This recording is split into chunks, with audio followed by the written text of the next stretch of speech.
Hello guys! Ngayon tuturuan ko kayo kung paano mag-rate ng product sa Shopee.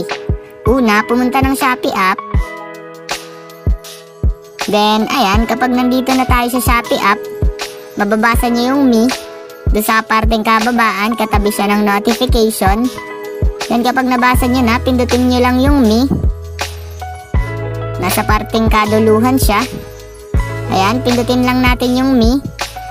Yan, then kapag nandito na tayo sa Me, mababasa nyo naman yung to rate. Andyan siya, sa kahanayan siya ng to pay, to ship. Then yung to rate, then pindutin nyo lang yung to rate.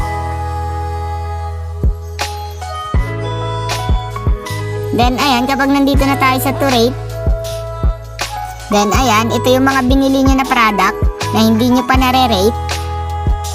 Ayun, mababasa